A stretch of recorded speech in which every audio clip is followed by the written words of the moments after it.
បើសិនជាមាននរណាម្នាក់នៅសង្កេតថាអូព្រះវិញ្ញាណបរិសុទ្ធនិយាយមកកាន់ខ្ញុំនាមទូលមកកាន់ខ្ញុំយប់មិញខ្ញុំប្រាប់អ្នកឲ្យដាក់ដង្វាយប៉ុណ្ណេះធ្វើការងារបម្រើព្រះអង្គឬក៏ធ្វើព្រះវិហារស្អីសូមកុំជឿគាត់បាទក្រុមទាំងអស់នោះ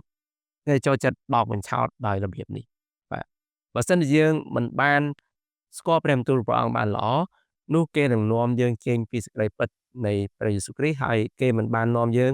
ស្ដាប់បង្គាប់នៅកិច្ចការងារបម្រើព្រះអង្គមមល់ទៅមុខនៅក្នុងសេចក្តីពិតទេប៉ុន្តែគេបាននាំយើងចេញជំរាបសួរដល់អស់អ្នកបងប្អូនអរគ្នាបាទយើងវិលមកជួបគ្នាដោយសប្តាហ៍ហើយយើងនឹងចូលជាមួយនឹងគ្នាក្នុងការរៀនការសង្ខេបសភៅគម្រោងនៃការបង្កើតសិស្សក្នុងសភៅទី1គឺយើងរៀនជាមួយគ្នាបានរួចមកហើយគឺចំពុកទី1ដល់ចំពុកទី3នៅពេលនេះយើងរៀនជាមួយគ្នាបន្តទៀតនៅចំពុកទី4ជាចំពុកចុងក្រោយសម្រាប់សភៅទី1ខ្ញុំសង្ឃឹមថាអ្នកបងប្អូនទាំងអស់គ្នាសុខសប្បាយហើយនឹងមានពេលវេលាគ្រប់គ្រាន់ដើម្បីនឹងចូលរួមរៀនជាមួយនឹងគ្នាអំពីមេរៀនថ្មីនេះបាទមេរៀនពេលនេះយើងនឹងរៀននៅចំពុកទី4ដែលមានចំណងជើងថាព្រះវិញ្ញាណដែលគង់នៅក្នុងលោកអ្នកបាទអញ្ចឹងយើងនឹងចូលទៅជាមួយគ្នាបាទព្រះយេស៊ូវគ្រីស្ទទ្រង់សគត់ឲ្យរស់ឡើងវិញព្រះអង្គមានព្រះជន្មរស់នៅសពថ្ងៃពេលទ្រង់យាងត្រឡប់ទៅនគរឋានសួគ៌វិញនោះពួកទេវតាបានគាយនឹងការយាងមកវិញសាជាថ្មីរបស់ព្រះអង្គមកផែនដីគឺនៅក្នុងព្រះគម្ពីរកិច្ចការចំពុក1ខ9ដល់ខ11អរអ្នកបងប្អូនអាចមើលបាននៅចំណុចនេះនេះជាការដែលទេវតាបានទាយថាព្រះយេស៊ូវគ្រីស្ទព្រះអង្គនឹងត្រូវយាងត្រឡប់មកវិញតែព្រះអង្គទ្រង់ផ្ទាល់បាទមានថាព្រះអង្គមិនបានទុកឲ្យអ្នកជឿព្រះអង្គនៅឯកោឡើយពីព្រោះព្រះអង្គបានបញ្ជូននៅព្រះវិញ្ញាណបរិសុទ្ធរបស់ព្រះអង្គជាអង្គជំនួយហើយជាបុគ្គលទី3មានថាបុគ្គលទី3ឬបុគ្គលមួយក្នុងចំណោមព្រះត្រៃឯកមកជួយដល់អ្នកជឿគ្រប់គ្នាបាទដូច្នេះអ្នកជឿគ្រប់រូបមានសេចក្តីអំណរអំពីវត្តមានរបស់ព្រះអង្គគង់នៅគ្រប់ទីកន្លែងគ្រប់ពេលវេលានិងរស់នៅក្រោមអំណាចនៃការគ្រប់គ្រងរបស់ព្រះអង្គបាទអញ្ចឹងចំណុចទី1តើអ្នកនរគ្នាការយាងមករបស់ព្រះវិញ្ញាណបរិសុទ្ធបាទមុនពេលព្រះយេស៊ូវបានដាក់ជីវិតរបស់ព្រះអង្គចុះគឺទ្រង់បានបង្រៀនដល់ពួកសិស្សរបស់ទ្រង់ឲ្យទទួលស្គាល់នូវការពិតដែលត្រូវមកដល់ពីព្រោះការនេះគឺព្រះអង្គដឹងថានឹងមានហេតុការណ៍ដែលត្រូវមកដល់ហើយសិស្សពួកគេនឹងប្រឈមមុខជាមួយនឹងការសុគតរបស់ព្រះយេស៊ូវគ្រីស្ទតើពួកសិស្សរបស់ទ្រង់មានអារម្មណ៍ដូចម្ដេចនៅពេលដែលគេឮថាព្រះយេស៊ូវគ្រីស្ទត្រូវសុគតបាទនៅក្នុងព្រះគម្ពីរបានប្រាប់ថាពួកសិស្សមានការភ័យព្រួយហើយដល់ពេលដែលគេឮថាគេនឹងបាត់បង់ព្រះយេស៊ូវព្រះអង្គសុគតមានសិស្សម្នាក់និយាយហាមហើយមានថាកុំឲ្យទ្រង់ទទួលយកការដាក់ប្រជញ្ញនេះចោះឡើយពីព្រោះពួកគេមិនទាន់យល់អំពីបំណងហាតីរបស់ព្រះវរបិតាតែគេអត់យល់ពីបំណងហាតីរបស់ព្រះវរបិតាទេមានគេគិតថាការនេះធ្ងន់សម្រាប់ព្រះយេស៊ូវប៉ុន្តែព្រះយេស៊ូវទ្រង់មានបន្ទូលដល់ពួកគេថាកុំឲ្យចិត្តអ្នករាល់គ្នាថប់បារម្ភឡើយអ្នករាល់គ្នាជឿដល់ព្រះហើយចូលជឿដល់ខ្ញុំដែរខ្ញុំមិនចោលអ្នករាល់គ្នាឲ្យនៅគម្រាទេខ្ញុំនឹងមកឲ្យអ្នករាល់គ្នាវិញក្នុងព្រះគម្ពីរយ៉ូហានចំពុក14ខ1ដល់ខ18នេះខ្ញុំគ្រាន់តែអាន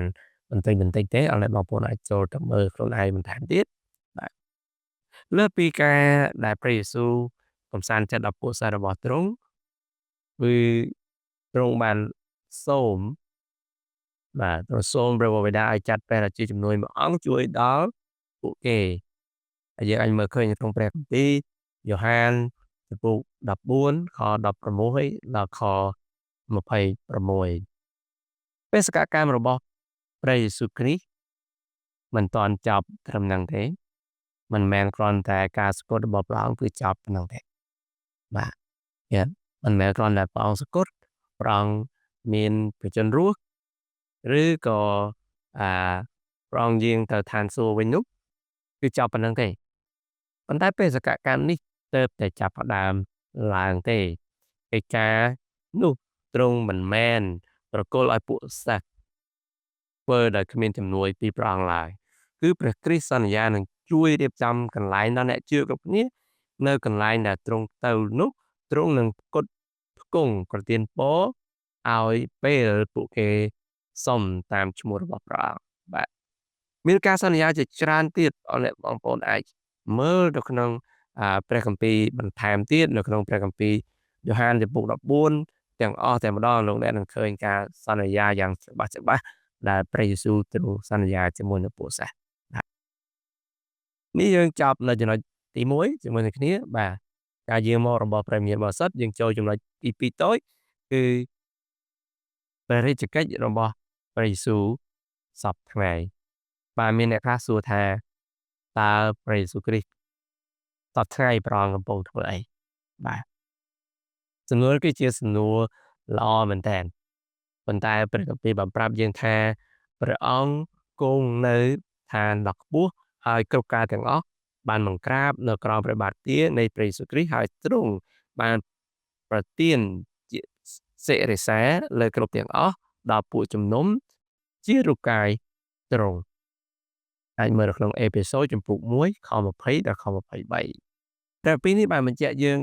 ប្រាប់យើងយ៉ាងច្បាស់ថានៅទីកន្លែងដែលព្រះយេស៊ូវគង់នៅសប្តាហ៍ថ្ងៃហើយព្រះអង្គកំពុងតែធ្វើការនេះបាទពីការបញ្ជាក់ថាយើងដឹងថាគ្រប់ទាំងអំណាចមានអំណាចទាំងលើមេឃក្រោមមេឃស្ថិតនៅក្រោមការគ្រប់គ្រងរបស់ព្រះអង្គតែមួយប៉ុណ្ណោះគ្មាននរណាបានខ្ពស់ជាងទ្រង់ឬអំណាចណាធំជាងទ្រង់ឡើយមិនមែនតែប៉ុណ្ណោះព្រះយេស៊ូវទ្រង់គង់នៅខាងយើងរាល់គ្នាមានខាងយើងដែលជាអ្នកជឿរាល់គ្នាគឺមិនមានអ្នកណាអាចកាត់ទោសយើងរាល់គ្នាបានឡើយពីព្រោះព្រះអង្គបានសក្តិជំនួយយើងរួចហើយទ្រង់កំពុងតែគង់នៅខាងស្ដាំនៃព្រះបិតាព្រមទាំងទូលអង្វរជំនួសយើងរាល់គ្នាផងពេលខ្លះយើងមិនអាចនឹងអធិដ្ឋានយើងរកពាក្យនិយាយអធិដ្ឋានបានទេបងប្អូនប៉ុន្តែព្រះអង្គទូលអង្វរជំនួសយើងអាចមើលនៅក្នុងព្រះគម្ពីររ៉ូមចំពោះ8ខ34បានបង្ហាញអំពីអ្វីដែលព្រះយេស៊ូវទ្រង់ធ្វើទូលអង្វរជំនួសយើងនឹងយ៉ាងច្បាស់នៅក្នុងបទគម្ពីរនេះបើសិនលោកអ្នកបងប្អូនមើលនៅក្នុងព្រះគម្ពីរយ៉ូហានចំពុក17វិញគឺជាការអធិដ្ឋានរបស់ព្រះយេស៊ូវមួយចំពោះតែម្ដងបាទគឺព្រះអង្គអធិដ្ឋានសម្រាប់អស់អ្នកដែលដើរតាមព្រះអង្គបាទអញ្ចឹងយើងកុំមានការយល់ច្រឡំអំពីអំណាចរបស់ព្រះយេស៊ូវគ្រីស្ទអំណាចរបស់ព្រះវិញ្ញាណបរិសុទ្ធបាទបានលោកគ្រូ A.W. Tozer គាត់បាននិយាយថាអង្គបុគ្គលនីមួយៗនៃព្រះត្រៃឯកតែងតែធ្វើការជាមួយគ្នាគ្រប់ទាំងសកម្មភាពរបស់ព្រះអង្គម្ចាស់គឺសម្រេចបានដោយអង្គបុគ្គលទាំង3មានរាល់ការធ្វើការទាំងអស់គឺព្រះអង្គធ្វើទាំង3នោះតែម្ដងបាទហើយចំណុចទី3តូចការសង្ខេបរបស់ព្រះវិញ្ញាណបរិសុទ្ធតើអ្នកជឿព្រះយេស៊ូវគ្រប់រូបមានចំណុចដូចគ្នាអ្វីខ្លះអ្នកជឿព្រះយេស៊ូវគ្រប់រូបគឺមានចំណុចដូចគ្នាគឺព្រះវិញ្ញាណនៃព្រះដែលគង់នៅជាមួយហើយពួកគេជាកម្មសិទ្ធិរបស់ផងទ្រង់ព្រះគម្ពីររ៉ូមចំពុក8ខ9តាមរយៈព្រះវិញ្ញាណបរិសុទ្ធបានធ្វើឲ្យគេស្គាល់គ្រប់ទាំងព្រះគុណហើយអ្នកជឿគ្រប់រូបគឺព្រះអង្គបានរាប់ថាគឺជាព្រះវិហាររបស់ព្រះនៅក្នុងព្រះគម្ពីរកូរិនថូសចំពុកខ្សែទី1ចំពុក 2 ខ អឺ 12 ហើយនិងព្រះគម្ពីរកូរិនថូសខ្សែទី 1 ដដែលចំពុក 3 ខ 16 អ្នកជឿរាល់គ្នាទទួលបានសេចក្តីសង្គ្រោះដោយសារព្រះយេស៊ូវគ្រីស្ទបានប្រោះយើងឲ្យរួចហើយកើតជាថ្មីក្នុងព្រះគម្ពីរតេតុសចំពុក 3 ខ 5 ដល់ ខ 6 សំណួរមួយទៀតបានលេចឡើងថាហេតុអ្វីបានជាព្រះទ្រង់ចាត់ព្រះវិញ្ញាណបរិសុទ្ធមកសន្ធិដ្ឋលើអ្នកជឿព្រះគម្ពីរបានប្រាប់ថាដោយសារអ្នកជឿទាំងអស់គ្នាបានត្រឡប់ជាកូនរបស់ព្រះអង្គម្ចាស់យ៉ូហានចំពុក 1 ខ 12 កាឡាទីចំពុក 4 ខ 6 ចំណុចទី 4 តូចការដឹកនាំពីព្រះវិញ្ញាណបរិសុទ្ធកាលណាមានព្រះវិញ្ញាណបរិសុទ្ធអឺនៃព្រះដឹកនាំអ្នកជឿយ៉ាងពិតប្រាកដហើយគឺអ្នកជឿគ្រប់គ្នាមិនរស់នៅតាមបែបប៉ងប្រាថ្នាខាងសាច់ឈាមទៀតឡើយពីព្រោះសាច់ឈាមនិងព្រះវិញ្ញាណប្រឆាំងគ្នាក្នុងកាឡាទីចំពុក 5 ខ 16 ដល់ ខ 17 តើលោកអ្នកបងប្អូនដែលកត់សម្គាល់អ្វីដែលជាការដឹកនាំដោយព្រះវិញ្ញាណទេនៅក្នុងព្រះគម្ពីរបានប្រាប់ថាព្រះវិញ្ញាណដែលព្រះវរបិតាបានចាត់មកដោយនៅឈ្មោះព្រះយេស៊ូវគ្រីស្ទនឹងបង្រៀនព្រមទាំងរំលឹកគ្រប់ទាំងសេចក្តីដែលព្រះយេស៊ូវបានប្រាប់ពីមុនយ៉ូហានចំពុក 14 ខ 25 ដល់ ខ 27 តើព្រះវិញ្ញាណបរិសុទ្ធជួយយើងតាមរបៀបណាទៀតព្រះវិញ្ញាណបរិសុទ្ធជួយយើងពីភាពកំសោយរបស់យើងពេលខ្លះយើងមិនដឹងនឹងរកពាក្យអ្វីអធិដ្ឋានដោយខ្ញុំបាននិយាយពីមុនអញ្ចឹងគឺជាជំនួយដល់យើងក្នុងព្រះគម្ពីររ៉ូមចំពុក 8 ខ 26 បាទហើយព្រះវិញ្ញាណបរិសុទ្ធជួយយើងដើម្បីឲ្យយើងធ្វើទីបន្ទាល់អំពីព្រះយេស៊ូវដែលជាដំណឹងល្អនៃសេចក្តីសង្គ្រោះដល់មនុស្សជាតិជាកិច្ចការរបស់ព្រះវិញ្ញាណមិនគ្រាន់តែជាការប្រកាសដំណឹងល្អរបស់មនុស្សឡើយព្រោះថា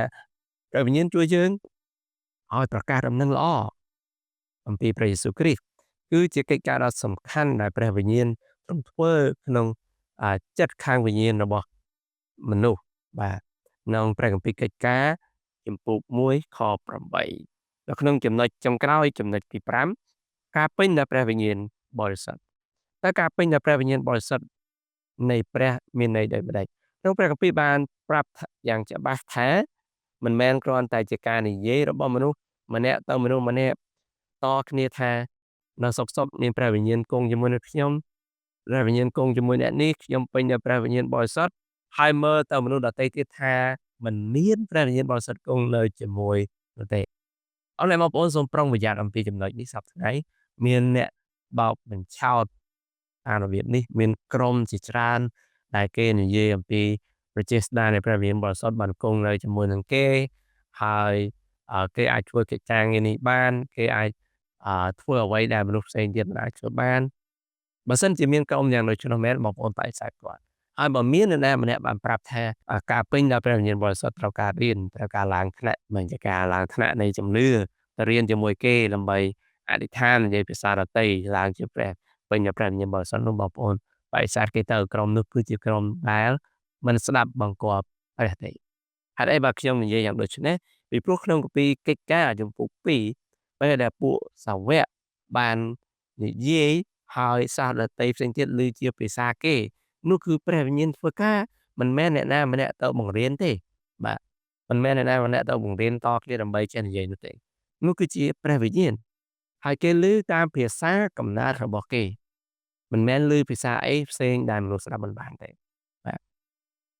ជាងការទាំងអស់ហ្នឹងគឺព្រះវិញ្ញាណធ្វើការមិនមែនឲ្យធ្វើអ្វីតាមតែចិត្តរបស់មនុស្សចង់ទេគឺព្រះអង្គធ្វើការដើម្បីឲ្យពួកសិស្សប្រកាសអំពីដំណឹងល្អនៃព្រះយេស៊ូវគ្រីស្ទដែលព្រះអង្គសុគតហើយរស់ឡើងវិញមិនមែននិយាយពីរឿងអ្វីផ្សេងទេបងប្អូនបើយើងមើលនៅក្នុងព្រះគម្ពីរកិច្ចការចំពុក 2 នោះបាទគឺយើងមិនមានអ្នកណាម្នាក់អាចរៀនភាសានោះតគ្នាបានទេហើយមិនមានសាលាណាអាចបង្រៀនភាសាដទៃឬក៏អធិដ្ឋានជាភាសាដទៃទេដើម្បីឡើងថ្នាក់ទេអរលោកបងប្អូនសូមពិនិត្យមើលឲ្យបានគ្រប់ជ្រុងជ្រោយ បើមានអ្នកណាបបួលបងប្អូនទៅចូលក្រុមនោះសូមពិចារណាឲ្យបានល្អិតល្អពីក្រុមនោះបើអាចជៀសវាងពីក្រុមនោះកុំចូលទៅជិតគេបាទកុំសេពគប់ជាមួយនឹងគេពីព្រោះហេតុផលគេគឺមិនបាននាំយើងឲ្យស្ដាប់បង្គាប់តាមព្រះបន្ទូលដែលចែងទេគេធ្វើអីតាមចិត្តរបស់គេបាទសូមមើលនៅក្នុងព្រះគម្ពីរអេផេសូចំពុក5ខ15ដល់ខ21នៅពេលដែលអឺពួកគេពេញដោយព្រះវិញ្ញាណតើគេធ្វើអីបាទបើនិយាយឲ្យខ្លីទៅអ្នកដែលពេញដោយព្រះវិញ្ញាណគេប្រកាសអំពីដំណឹងល្អរបស់ព្រះគេធ្វើកិច្ចការងារបម្រើព្រះអង្គនៅក្នុងព្រះវិហារហើយគេអធិដ្ឋានអានគម្ពីរគេច្រៀងសរសើរដំណើរព្រះអង្គនៅក្នុងព្រះវិហារចឹងខ្ញុំជឿថាមានព្រះវិហារជាច្រើនដែលធ្វើតាមសេចក្តីបង្គាប់តាមព្រះបន្ទូលរបស់ព្រះអង្គហើយអ្នកទាំងនោះគាត់គឺពេញដោយព្រះវិញ្ញាណបរិសុទ្ធរបស់ព្រះអង្គហើយនៅពេលដែលគាត់ធ្វើកិច្ចការងារទាំងអស់នោះមិនមែននិយាយភាសាដទៃប្លាដោយមនុស្សស្ដាប់មិនបានហើយថាខ្លួនឯងជាអ្នកពេញដោយព្រះវិញ្ញាណបរិសុទ្ធនោះទេ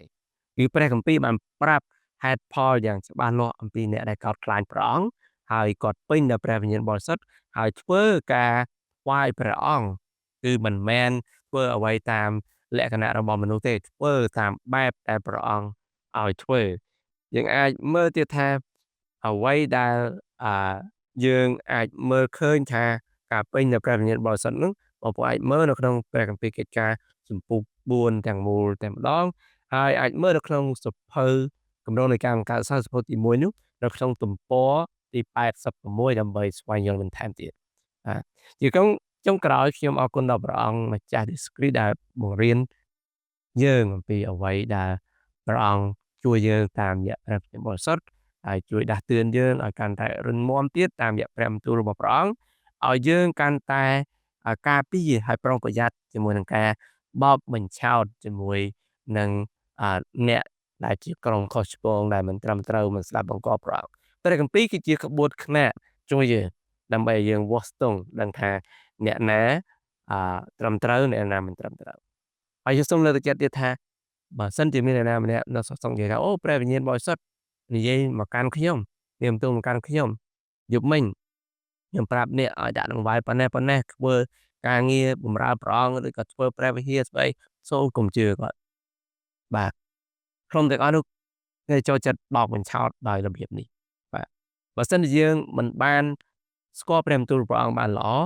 នោះគេនឹងនាំយើងចេញពីសេចក្តីពិតនៃព្រះយេស៊ូវគ្រីស្ទហើយគេមិនបាននាំយើង